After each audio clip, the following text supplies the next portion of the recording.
Okay, let's go.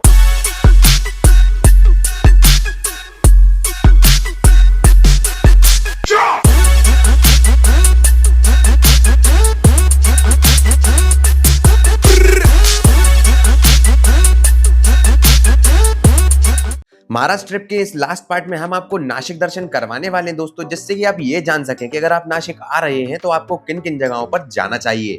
तो सबसे पहले दोस्तों, आप अगर नासिक रेलवे स्टेशन पहुंचते हैं तो रेलवे स्टेशन के बाहर आने के उपरांत ही आपको सामने बस स्टैंड और ऑटो स्टैंड देखने मिलने वाला है। यहाँ से त्र्यंबकेश्वर के अलावा नासिक पंचवटी के लिए आपको बसेस और ऑटो मिलने वाले हैं।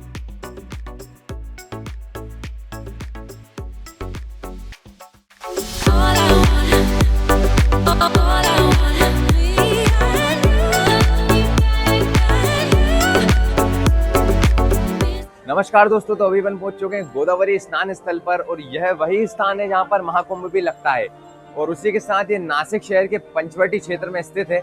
और हम भी यहाँ पर आ चुके हैं, अभी स्नान करेंगे गोदावरी नदी में और यहाँ पर आशीर्वाद प्राप्त करेंगे और इसके बाद आपको और चीजें बताते हैं। देखिए, ये जो प्लेस है, प्लेस का नाम है रामकुंड।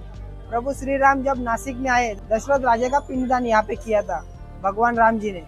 तो यहाँ पर नहाने के बाद यहाँ पे 3 नदियों का संगम है, अरुणा, वरुणा, गोदावरी। अरुणा वरुणा ये अंतर्ध्यान कहलाती है रामकुंड में, पर गोदावरी का उगम स्थान है त्र्यंबकेश्वर।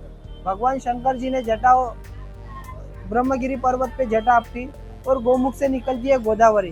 स्टार्ट होती त्र्यंबकेश्वर, क्लोज होती विजयवाड़ा, आंध्र प्रदेश। यहाँ पे कुंभ लगता है 12 साल के बाद। राम साधु यहाँ पे स्नान करते हैं, नागा साधु त्र्यंबकेश्वर में करते हैं। यहाँ पे जो मान्यता है, गंगा गोदावरी का टेम्पल मान्यता है, भगवान शंकर से जटाओं से निकली है, गंगा भी प्रकट हुई है और गोदावरी, इसके से गंगा गोदावरी का टेम्पल है।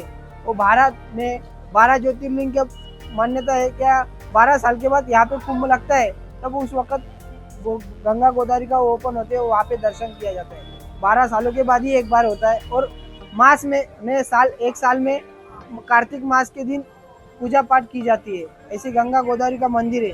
उसके बाद अर्धनारेश्वर मंदिर है। भारत में ये आदि शक्ति मानी जाती है।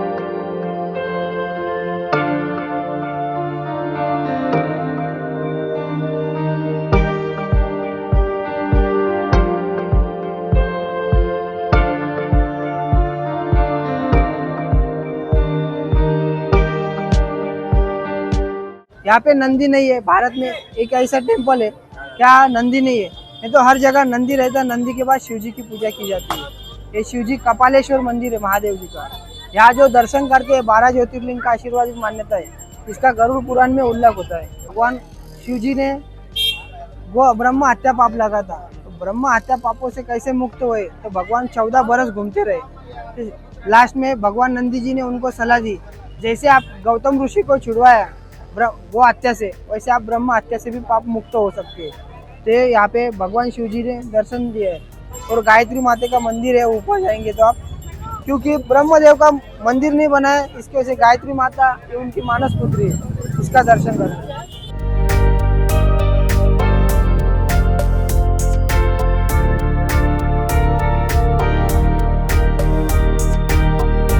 अभी दोस्तों जा रहे हैं कपालेश्वर मंदिर। जिस तरीके से भैया ने भी हमें जानकारी दी थी, अभी चढ़ रहे हैं सीढ़ियों पर कपालेश्वर मंदिर की और सामने आप देख सकते हैं।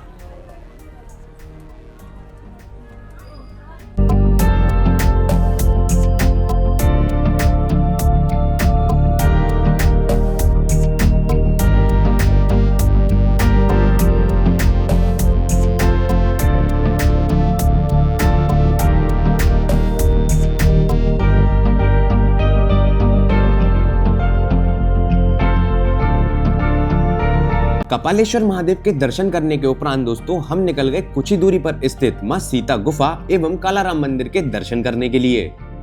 यह दोनों स्थान दोस्तों नासिक के पंचवटी क्षेत्र में एवं नदी घाट से कुछ ही दूरी पर स्थित हैं। सबसे पहले दोस्तों हमने दर्शन करे मां सीता गुफा के। मान्यता है प्राचीन समय में मां सीता यहाँ पर तप और ध्यान करती थी।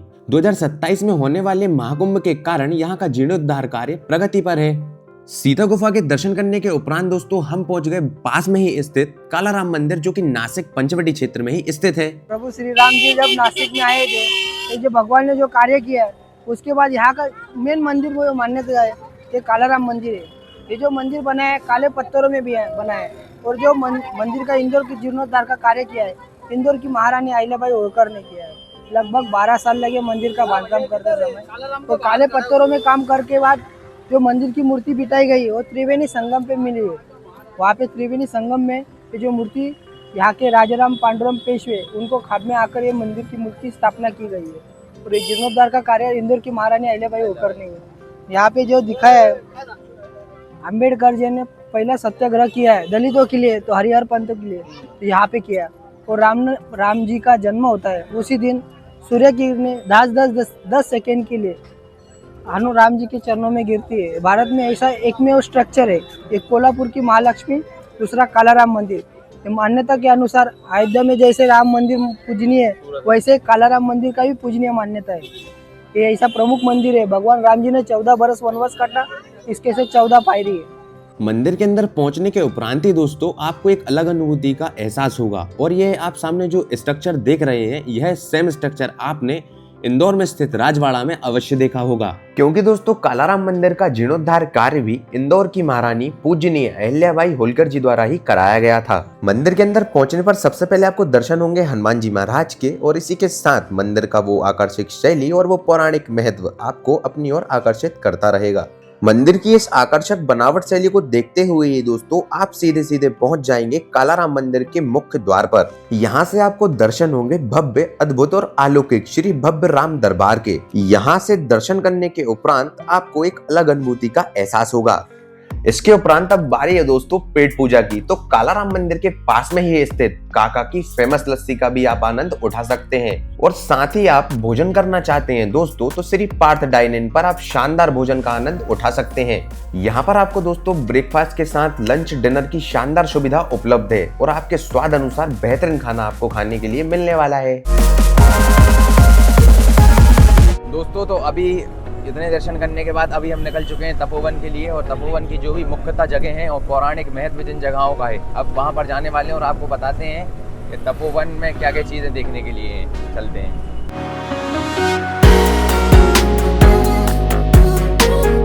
लेकिन ये तपोवन जो भूमि है, भगवान राम जी जब नासिक में आए तो संतों को दर्शन दिया, तो ये तपोभूमि लक्ष्मी नारायण मंदिर है। भारत में 4 जगह कुंभ लगता है, हरिद्वार, उज्जैन, इलाहाबाद, नासिक। नासिक का जो कुंभ लगता है, भारत के ऑल ओवर में जितने साधु संत है यहाँ पर कलश और ध्वज ये दोनों की पूजा होती है। दोनों की पूजा होने के बाद यहाँ का कुंभ मेला प्रारंभ किया जाता है। यहाँ का नासिक का मेन प्रमुख मंदिर है लक्ष्मी नारायण। ये मान्यता के अनुसार भगवान लक्ष्मी नारायण जो महाविष्णु का अवतार है, सत्व युग में श्री गणेश जी की स्थापना है, त्रेता युग में श्री राम जी ने कार्य किया है, द्वापर युग में श्री कृष्ण ने कार्य किया है। ये तीनों का मंदिर है। उसके बाद लक्ष्मी नारायण एक कलयुग में अवतारी पुरुष है। लक्ष्मी नारायण महाविष्णु का ही अवतार है। इससे दर्शन करने मात्र से सदगति भी प्राप्त होती है और 33 कोटि देवी देवता का दर्शन पुण्य फल प्राप्त मिलता है। इसके से लक्ष्मी नारायण नासिक में प्रमुख मंदिर माना जाता है।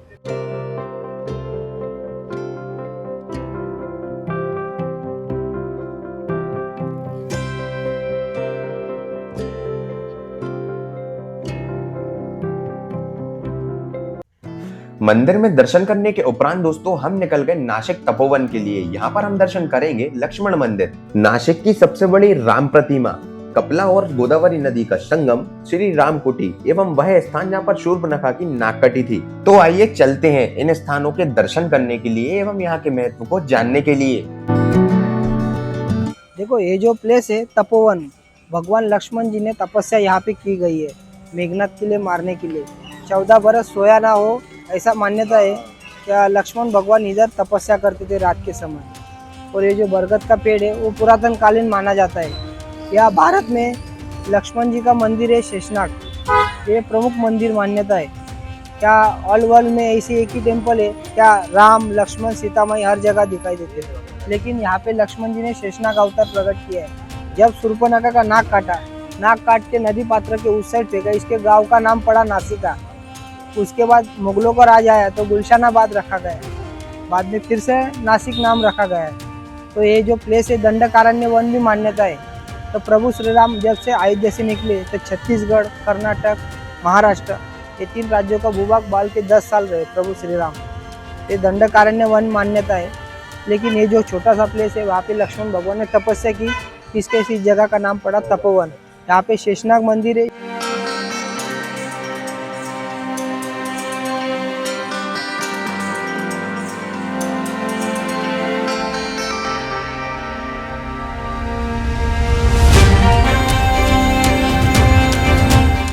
श्री लक्ष्मण मंदिर के दर्शन करने के उपरांत हम पहुंच गए विशालकाय श्री राम भगवान की प्रतिमा के दर्शन करने के लिए।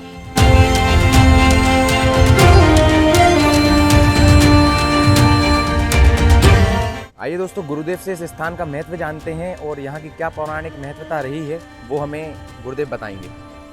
ये जगह का नाम है दंडक अरण्य तपोवन। ये है 12 साल कुंभ मेला यात्रा की भूमि। ये रामचंद्र जी, सीता माता दर्शन, ब्रह्म तीर्थ, शिव तीर्थ, विष्णु तीर्थ, मुक्ति तीर्थ, अग्नि तीर्थ, सीता तीर्थ, सीता माता स्नान की जगह इसको सौभाग्य तीर्थ बोलते हैं। कपिल भगवान तप करके नदी आई कपिला, नासिक से गोदावरी, 2 नदी का कोने में संगम है। जब रामचंद्र भगवान वनवास में आए तो उन्होंने सीता माता को आदेश दिया, आपका मूल रूप अग्नि में गुप्त रखो। तो ब्रह्मदेव, शंकर और विष्णु 3 भगवान को साक्षी रख के सीता माता ये जगह पे अग्नि में गुप्त हो गए। राम जी ने यहाँ से छाया रूप निकाला जिसका नाम वेदवती, वो रखा पंचवटी सीता गुफा में। रावण लेके गया वो छाया रूप, मूल स्वरूप अग्नि। शूर्पणखा, लक्ष्मण जी ने नाक कान काटा मूल जगह, यहाँ नाक काट के गोदावरी के बाजू में डाला। नाक को संस्कृत में नासिका बोलते हैं, इसलिए वो हो गया नासिक।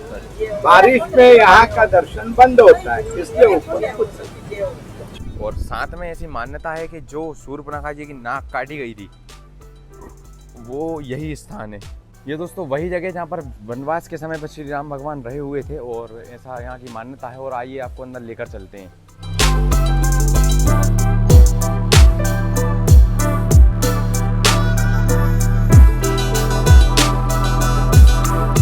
सीताराम जी ने 1 साल पर्णकुटी बनाकर निवास किया था गोदावरी माता के किनारे वो स्थान।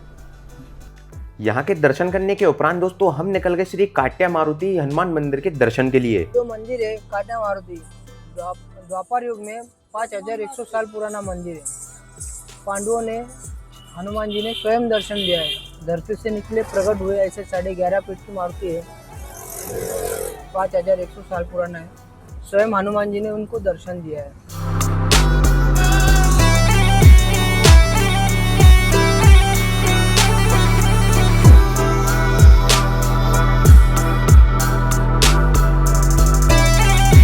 इन सभी मंदिरों के दर्शन करने के उपरांत दोस्तों आपको एक अलग अनुभूति का एहसास होगा और आपकी यह अनुभूति और भव्य तब हो जाएगी जब आप शाम को होने वाली भव्य गोदावरी आरती में उपस्थित होंगे।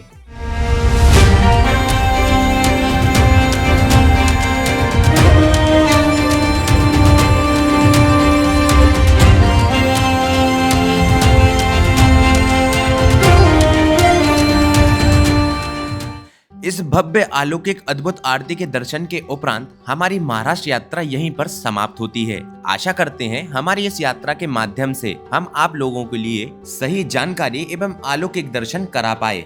आप सभी से जल्दी मिलते हैं एक और धार्मिक यात्रा के अलौकिक अनुभव के साथ। तब तक के जुड़े रहिए कलर्स ऑफ सिलवानी के साथ।